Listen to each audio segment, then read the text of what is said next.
Indonesia merdeka sudah mau 100 tahun, tetapi kondisi jalan begini. Kita ini negara besar, negara Republik Indonesia, negara besar. Kita malu ketergantungan semuanya selalu dari Malaysia, malu sebenarnya. Tapi mau di apa? Kondisi Indonesia saat ini agak menyedihkan menurut saya, walaupun Indonesia sudah memperlihatkan bahwa demokrasi bisa berhasil di Indonesia dan banyak warga yang mendukung keras sistem demokrasi di Indonesia. Sekaligus ada masalah ongkos politik yang tinggi, ada kecenderungan, ada praktek serangan fajar, dan ada kecenderungan oligarkis akibatnya. Jadi juga dampak kompetisi demokrasi terhadap kualitas pelayanan publik tidak seperti diharapkan. Itulah pepatah kata, yang kaya makin kaya, yang miskin makan tai.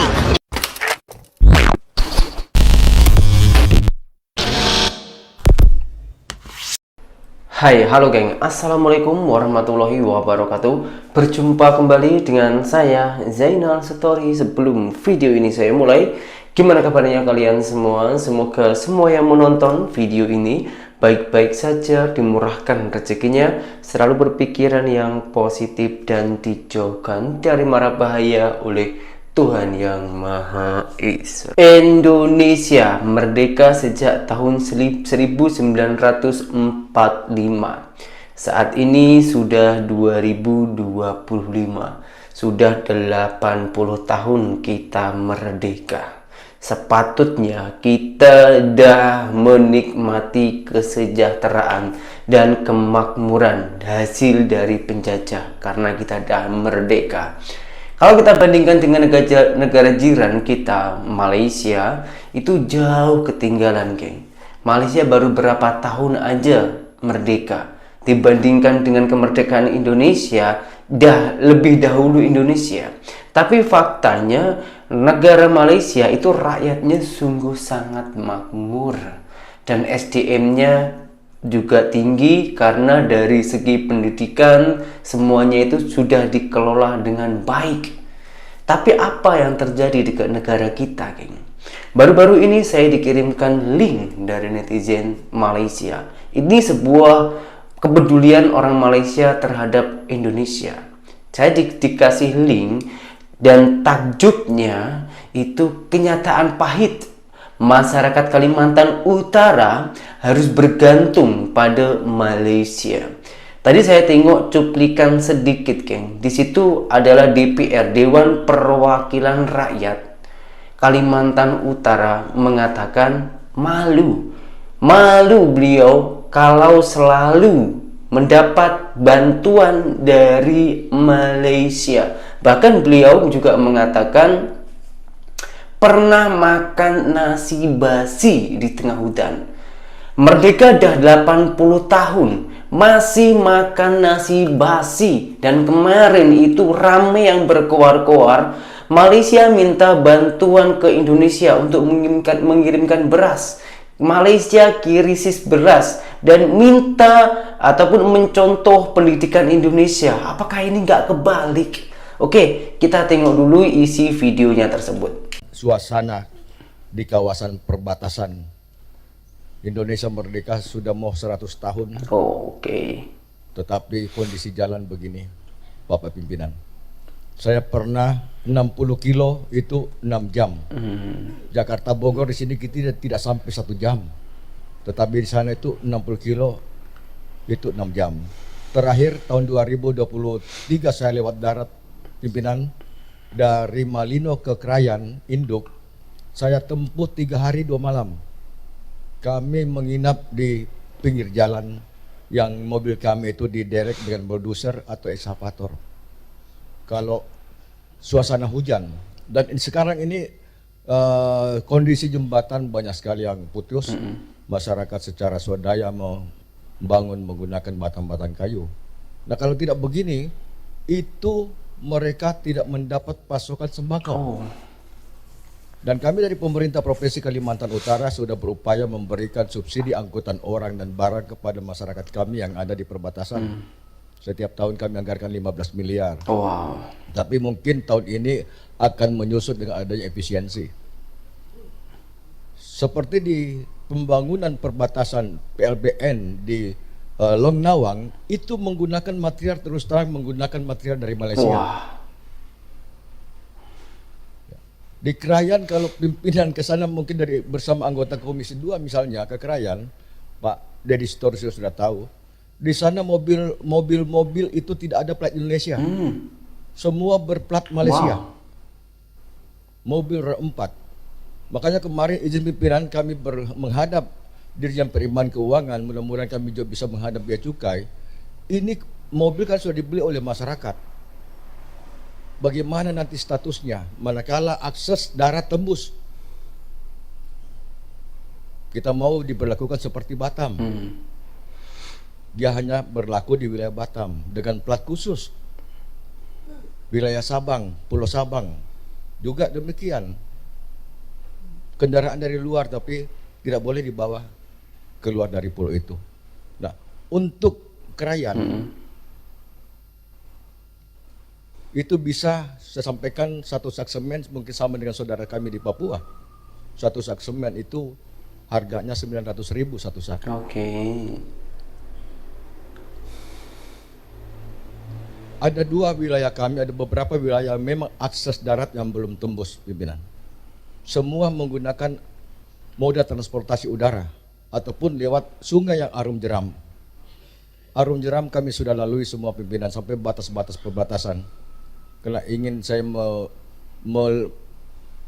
melihat bagaimana susahnya masyarakat saya di perbatasan. Ya. Untung mereka masih NKRI, tapi perutnya Malaysia pimpinan. Kita ini negara besar, negara Republik Indonesia, negara besar. Kita malu ketergantungan semuanya selalu dari Malaysia, malu sebenarnya. Tapi mau di apa? Memang kondisi keuangan kita ini yang belum mampu untuk menjangkau. Saya sangat sedih pimpinan. Saya 3 hari 2 malam itu makan nasi basi di tengah hutan. Wow. Miris banget, geng. Bagaimana masyarakat saya? Kalau saya putarkan video-videonya mungkin pimpinan dan anggota dewan yang terhormat bisa menangis melihat suasana masyarakat kita di Kalimantan Utara.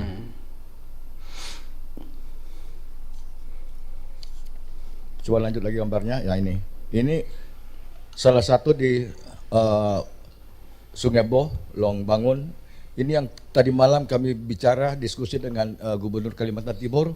Mudah-mudahan Gubernur Kalimantan Timur bisa merealisasi panjang jalan lebih kurang 140 kilo. Itu sudah dianggarkan oleh Gubernur Kaltim dan kami yang ada di Kaltara hanya 24 km. Insya Allah kami juga akan bekerja keras sehingga sembako itu bukan datang dari Sarawak. Sarawak Malaysia. Mudah-mudahan sembako kami bisa bawa dari Samarinda. Gitu.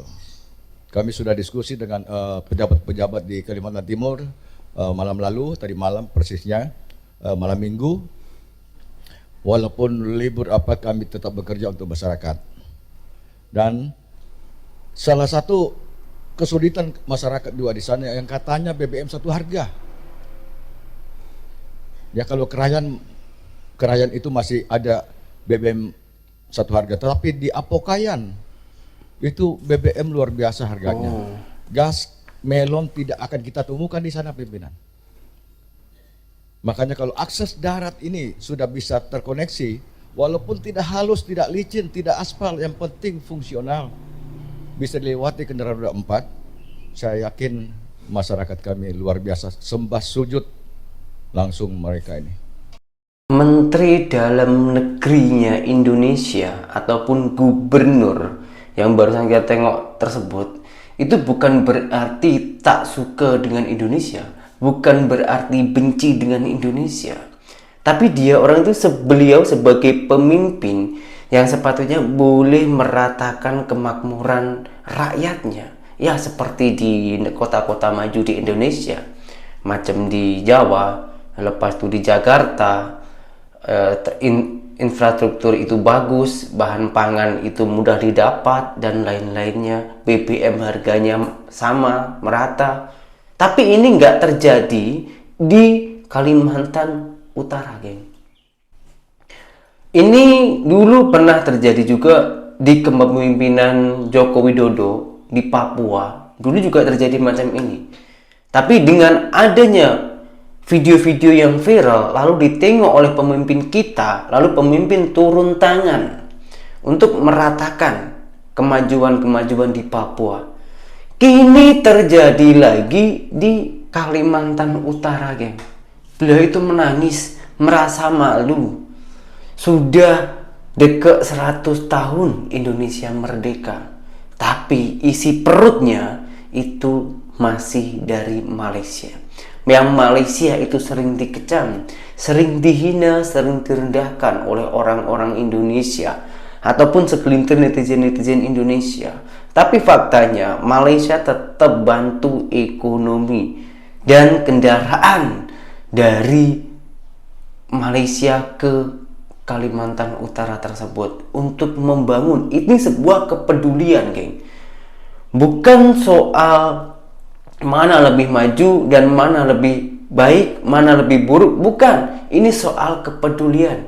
Karena Malaysia tahu di mana tempat yang harus patut dibantu. Dan Indonesia Malaysia ini negara yang serumpun, sama-sama umat beragama Islam. Meskipun sering diperdebatkan soal adat budaya, tapi Malaysia senyap. Menurut Malaysia itu hal yang tak penting, yang pada intinya boleh memakmurkan rakyat dan membantu orang lain. Itulah mindset yang sebenarnya orang-orang Malaysia. Saya salut dengan Malaysia. Saya ucapkan terima kasih Malaysia.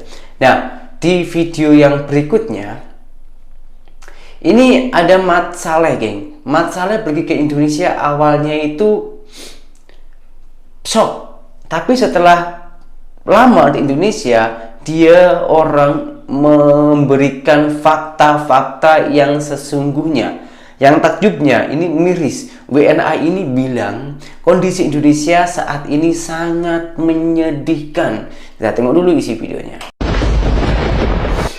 Kondisi Indonesia saat ini agak menyedihkan menurut saya, walaupun Indonesia sudah memperlihatkan bahwa demokrasi bisa berhasil di Indonesia dan banyak warga yang mendukung keras sistem demokrasi di Indonesia. Sekaligus ada masalah ongkos politik yang tinggi, ada kecenderungan, ada praktek serangan fajar, dan ada kecenderungan oligarkis akibatnya. Jadi juga dampak kompetisi demokrasi terhadap kualitas pelayanan publik tidak seperti diharapkan. Jadi tetap ada korupsi, tetap ada kerugian uang negara. Jadi saya kira penting untuk tetap memperjuangkan, untuk tetap mendorong para politisi supaya kualitas kinerja pemerintah lebih baik di Indonesia. Itulah pepatah kata, yang kaya makin kaya, yang miskin makan tai. Wah, sakit hati dengernya. Jujur aku sakit hati dengernya. Umur 30 udah nggak bisa kerja, batas usia kerja cuma sampai 30 tahun, 25 tahun. Apa coba kayak gitu, peraturan apa itu? Ya, aku nggak bicara politik, tapi aku berharap siapapun presidennya, tolong dimudahkan pekerjaan buat masyarakat Indonesia, biar nggak melarat Indonesia itu. Ya, itu janji kalian sebagai presiden. Ya, separuh kaki kalian di dunia, separuh kaki kalian di neraka. Ingat itu. Para pemimpin Indonesia, camkan ya. Yang paling penting rakyat harus kaya, jangan miskin. Itu aja udah, memudahkan kerjaan. Gak banyak alasan umur 20 tahun, umur 30 tahun, jenggotan kayak apa, kayak cari pengangguran, gak ada itu semua. Yang penting rakyatnya bisa kerja, diajarin, kalau nggak bisa, punya ilmu, dan tidak bodoh dan idiot. Gak banyak bacot. Kerjakan, gak pakai orang dalam. Biar yang kaya-kaya makin kaya, yang miskin jadi kaya juga. Aku jarang-jarang ngomong kayak gini ya. Bunda umur 30 tahun bisa nggak kerja di Jerman? Bisa. Sampai kau bongkok. Nggak ada pakai umur di sini. Di sini nggak kayak Indonesia. Indonesia ketinggalan zaman. Masih aja mikirin umur. Makanya banyak pengangguran. Maka Indonesia itu nggak kaya-kaya penduduknya, miskin semua. Kenapa? Pemerintahnya memiskinkan rakyatnya sendiri. Ya, bukan rakyatnya yang miskin. Pemerintahnya memiskinkan rakyat karena tidak memberikan pekerjaan. Alasannya apa? Masih memilih umur lah, ini tetek bengek segala macam, banyak kali banyak kali seleksinya. Orang mau cari makan aja banyak. Yang penting mereka bisa kerja, bisa diajarin, udah. Mesti cari yang pengalamannya apa, naik kapal laut. Harus siap pengalaman. Kalau orang nggak bisa kerja, gimana dapat pengalaman? Iya. Anak bayi aja mesti diajarin dulu baru bisa makan. Punya Betul. pengalaman makan bubur, baru bisa makan nasi. Indonesia kadang-kadang ini aku paling nggak suka Indonesia ini. Bagaimana manusia bisa berkembang dengan hidupnya? Bagaimana Indonesia dengan maju dengan ekonomi? Dua video tersebut, kalau kita berpikiran yang sangat-sangat positif, sebetulnya itulah kepedulian warga negara asing dan juga Bunda Korla terhadap Indonesia. Tapi kalau pemikirannya ini negatif, mau kita buat apapun juga tetap salah. Kenapa WNA tersebut saya katakan dia itu sebetulnya peduli kepada Indonesia? Agar Indonesia ini boleh memperbaiki hal-hal yang kurang baik. Program-program kita agar diperbaiki, agar kita tak terpengaruh dan tak dibodohi oleh orang-orang yang berlagak pandai tapi untuk memeras rakyatnya. Dan video yang kedua itu adalah kritikan Bunda Korla kepada pemerintahan kita ataupun kepada pengusaha-pengusaha soal lapangan pekerjaan. Karena dari pekerjaan di Indonesia ini kurang menurut saya. Lebih dari 2 juta, bahkan ada kalau nggak salah 5 juta orang itu yang pergi ke Malaysia. Ke Malaysia aja itu segitu banyaknya. Belum negara-negara lain macam Singapura, Hong Kong, Taiwan, Jepun, Korea dan lain-lainnya, itu ramai yang memenuhi semuanya orang Indonesia. Yang pada intinya maknanya apa? Ternyata di Indonesia sendiri kerjaannya itu masih dipilih-pilih dan kemasukan dan pengeluarannya itu kurang sesuai. Maka dari itu rakyat Indonesia itu lebih memutuskan memilih bekerja ke luar negara. Karena kerja di luar negara sama-sama mengeluarkan skill dan juga tenaga, tapi lebih dihargai, gajinya lebih besar. Ini yang patut dicontoh. Macam mana video ini kita lanjutkan tak? Lanjutkan ya geng. Gas, lanjutkan, tapi minum teh tarik dulu sama roti canai agar sangat selesa kita tengok video ini dan buang emosi agar kita boleh menambah wawasan. Jom kita lanjutkan videonya. Gini ya, kadang tuh lucu banget lihat netizen plus 11-12 yang kerjaannya tiap hari nyinyirin Malaysia, kayak seolah negaranya udah paling top-top sejagat. Tapi begitu lihat grafik dari Forbes ini, aduh malu bro. Mata uang Indonesia tuh peringkat ke-5 terendah di dunia loh.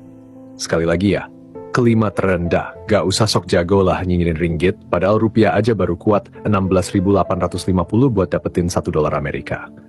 Iran, Vietnam, Sierra Leone, Laos. Nah, itu barisan negara yang bareng sama Indonesia dalam klub mata uang paling gak bernilai. Tapi mereka sibuk tiap hari banding-bandingin diri sama tetangganya.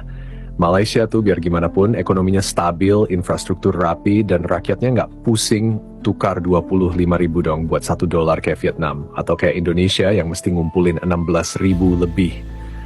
Di sana RM1 aja udah dapat banyak barang, sedangkan di sini 1.000 aja cuman cukup beli permen. Yang lebih menyedihkan, banyak warga kita malah bangga bisa kerja di Malaysia, karena di sana dapat gaji yang nilainya lebih tinggi dan stabil. Tapi giliran ngomongin Malaysia di medsos, langsung berubah jadi singa keyboard. Bro, sebelum ngatain rumah orang kotor, ngaca dulu deh. Lantai rumah sendiri udah penuh debu, ekonomi, inflasi, dan nilai tukar yang gak ada harganya. Kita gak butuh nyinyir, kita butuh malu. Malu sama fakta, malu sama realita.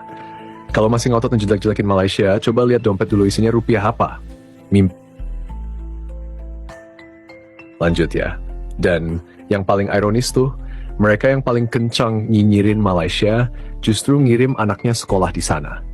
Giliran ada promo universitas di Selangor atau Johor buru-buru daftar. Alasannya, karena katanya pendidikan di Malaysia lebih bagus, biaya hidup lebih murah, dan sistemnya nggak ribet kayak di sini. Lah terus, kenapa masih suka nyinyir? Padahal Malaysia nggak pernah tuh sibuk banding-bandingin negaranya sama Indonesia tiap hari. Mereka sibuk kerja, sibuk ngembangin ekonomi syariah. Jadi, pusat halal dunia, bahkan sekarang jadi tujuan ekspor produk kita. Ironisnya, banyak produk Indonesia yang baru laku justru karena dijual lewat platform Malaysia. Gak heran, di pasar luar negeri, orang kadang pikir itu produk Malaysia, bukan dari kita. Tapi ya itulah, kadang mulut lebih cepat daripada logika. Indonesia sibuk bangun jalan tol, tapi lupa bandingkan seberapa mahalnya tarif tol dibanding Malaysia yang punya jalan tol ribuan kilometer dengan harga jauh lebih masuk akal. Kita bangga punya kereta cepat, tapi biaya operasionalnya boros, penumpang sepi, dan akhirnya minta subsidi juga. Rupiah makin anjlok, tapi kita masih sok merasa lebih baik daripada tetangga yang justru lebih stabil. Giliran ringgit menguat, dibilang manipulasi. Tapi giliran rupiah anjlok, bilangnya sudah direncanakan oleh pemerintah demi ekspor. Lah, rakyat yang hidupnya masih pas-pasan jadi korban. Udah deh, stop nyinyir. Kalau emang cinta Indonesia, perbaiki kualitasnya, bukan sibuk jelek-jelekin negara tetangga yang justru lebih adem hidupnya. Karena faktanya, kalau ada kerjaan halal, gaji layak, dan hidup nyaman, banyak kok yang rela jadi TKI di Malaysia. Jadi sebelum bilang Malaysia nggak ada apa-apanya, cek dulu nilai mata uang. Karena sekarang, Rp1 aja udah bisa dapat lebih dari Rp3.800. Dan kamu masih merasa lebih unggul?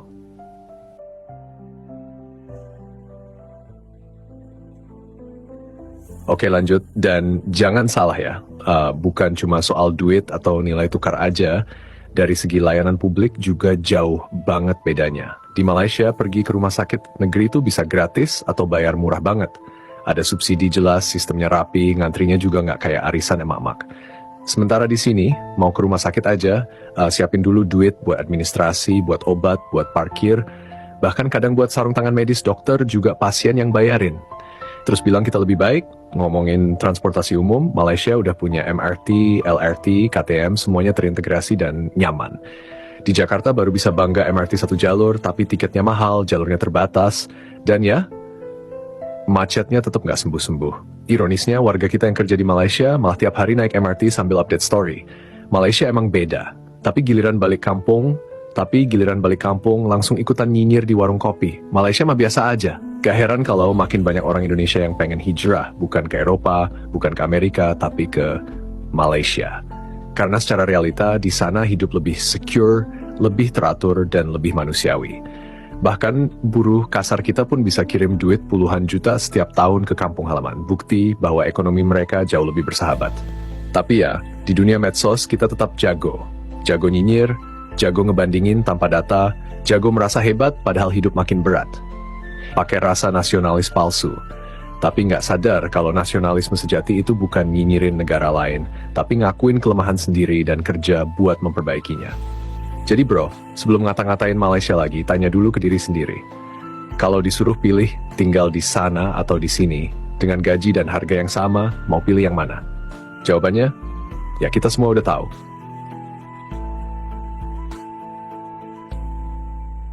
Lanjut ya. Masih belum cukup? Yuk kita bahas soal pendidikan. Di Malaysia, bahkan pelajar dari Indonesia datang buat kuliah. Banyak universitas mereka udah akreditasi internasional, fasilitas modern, dosen-dosen lulusan luar negeri, dan yang paling penting, biayanya masuk akal. Gak perlu jual sawah buat nyekolahin anak. Lah di Indonesia, udah bayar mahal, masih juga disuruh beli modul fotokopian tiap semester. Belum lagi pungutan sukarela yang wajib dibayar. Lucunya lagi, Malaysia tuh gak pernah sibuk nyindir balik. Mereka jalan aja santai, makin maju tiap tahun. Ekonomi tumbuh pelan tapi pasti, investasi asing masuk, turis banyak, sistem kerja jelas. Dan yang paling nyesek, mereka udah masuk klub negara berpendapatan menengah atas. Sementara kita masih sibuk debat di medsos soal mana yang lebih superior. Padahal harga Toraja kadang naik kayak harga saham. Dan kalau bicara soal kebersihan atau tetrota, nggak usah jauh-jauh. Coba bandingin Kuala Lumpur sama Jakarta. Di KL, zebra cross dipakai buat nyeberang, bukan buat uji nyali. Lampu merah dihormatin, sampah jarang banget kelihatan. Di Jakarta, zebra cross jadi tempat ugal-ugalan ojek, lampu merah dilawan, dan sampah kadang kayak ikut demo, rame di mana-mana. Tapi tetap aja masih ada aja yang bilang Malaysia tuh nyontek budaya kita. Lah, kalaupun iya, ya kita yang salah. Budaya udah ada, tapi kita nggak rawat. Kita lebih sibuk ributin konten viral, ikut tren TikTok, dan nyinyir di kolom komentar. Jadi sebelum ngomong Malaysia tuh cuma numpang tenar, coba lihat dulu siapa yang ngurus negaranya dengan baik. Siapa yang berhasil atur ekonomi sampai mata uangnya kuat. Siapa yang bisa bikin rakyatnya bangga bukan karena teriak di medsos, tapi karena hidupnya sejahtera. Sederhana kok.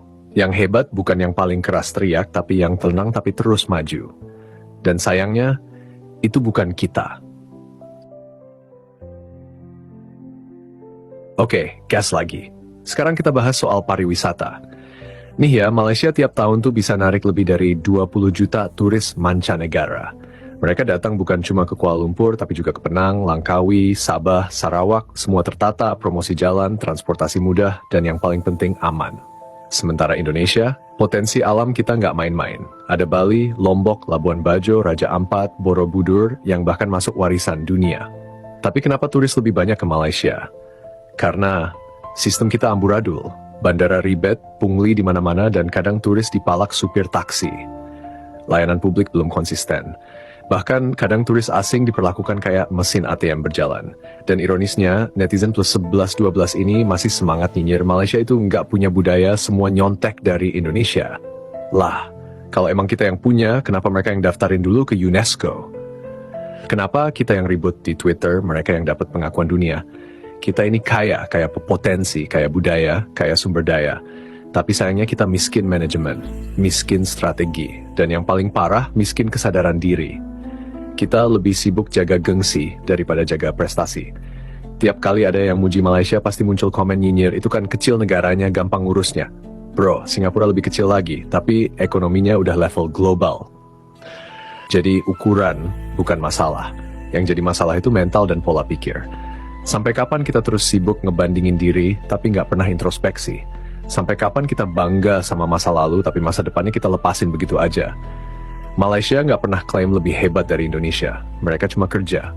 Sementara kita sibuk bikin konten lebih baik dari Malaysia. Padahal kenyataannya beda 1800 derajat. Realitanya, banyak yang hidup enak di Malaysia, walaupun statusnya buruh migran. Banyak yang kirim duit tiap bulan buat nafkah keluarga di kampung. Tapi yang tinggal di sini kadang masih susah buat bayar kos, beli beras, atau bahkan beli pulsa. Jadi daripada terus nyinyir, mending kita mulai belajar. Kalau tetangga udah rapi, jangan dijelek-jelekin, tiru aja dulu. Karena semakin kita sibuk nyindir orang lain, semakin terlihat kalau kita sebenarnya kalah jauh.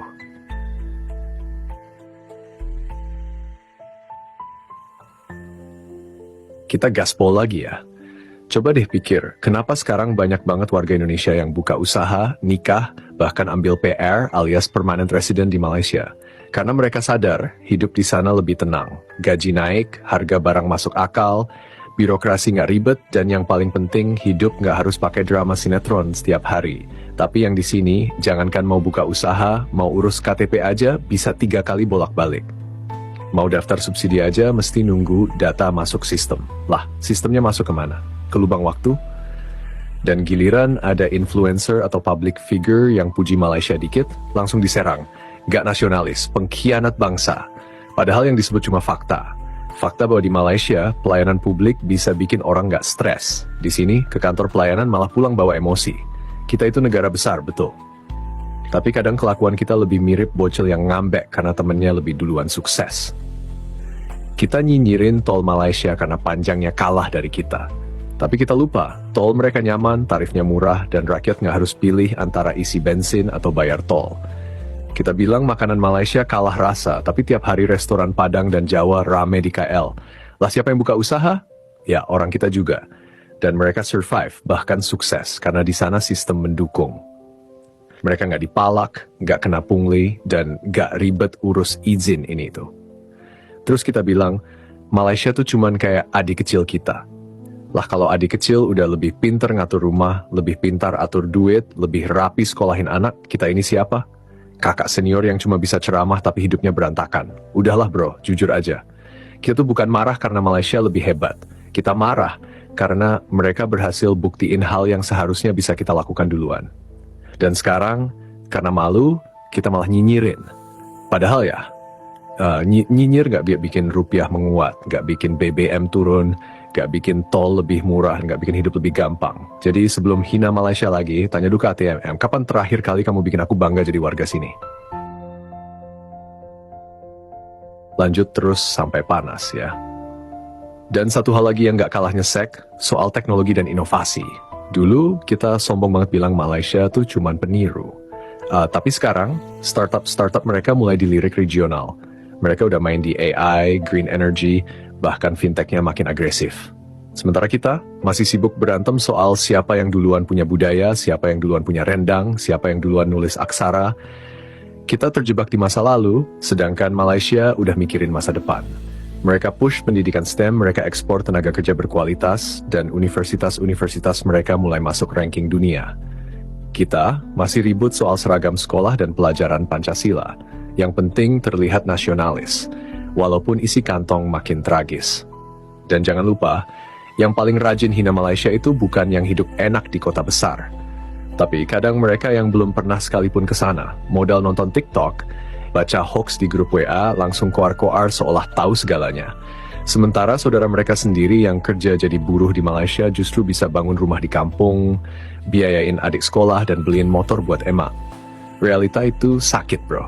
Tapi lebih sakit lagi kalau kita terus menyangkal. Kita bilang Malaysia kecil, tapi jangan salah.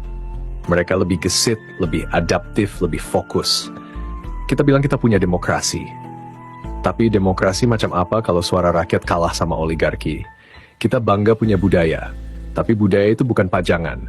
Budaya itu harus dijaga, dikelola, dijual dengan harga pantas, bukan dibiarin direbut negara lain. Mereka jalan pelan, tapi pasti. Kita lari kencang, tapi muter-muter di tempat. Ujung-ujungnya kita lelah sendiri, lalu nyalahin tetangga yang udah sampai garis finish lebih dulu. Sakit emang ngelihat Malaysia yang dulu sering dicengin, sekarang udah makin maju. Tapi jauh lebih sakit kalau kita tetap keras kepala dan gak mau ngakuin. Karena satu-satunya cara buat bangkit itu bukan dengan nyinyir, tapi dengan sadar. Sadar kita harus berubah. Dan kalau masih ada yang bilang Indonesia tetap nomor 1, gue cuma mau tanya, nomor 1 di mana? Di nyinyir ranking, di ekspor tenaga kerja tanpa perlindungan, atau di mata uang yang nyaris nggak ada nilainya? Sudahlah bro, ini bukan soal gengsi lagi, ini soal masa depan. Saya ucapkan banyak-banyak terima kasih telah menonton video ini sampai selesai tanpa di-skip sikit pun, dan semoga dengan video ini kita boleh menambah wawasan dari hal-hal yang positif dekat negara-negara jiran kita. Karena negara jiran kita masih banyak yang harus kita ambil, masih banyak hal-hal positif yang harus kita ambil. Jadi kita tak salah kalau kita belajar, karena agama pun juga sudah pernah mengajarkan tolabul ilmi sampai mati. Belajar, mencari ilmu itu tak payah sekolah, tapi sekolah sudah pasti mencari ilmu. Pegang kata-kata itu agar kita lebih bijak ke depannya. Sekian, terima kasih dari saya. Assalamualaikum warahmatullahi wabarakatuh. Bye-bye.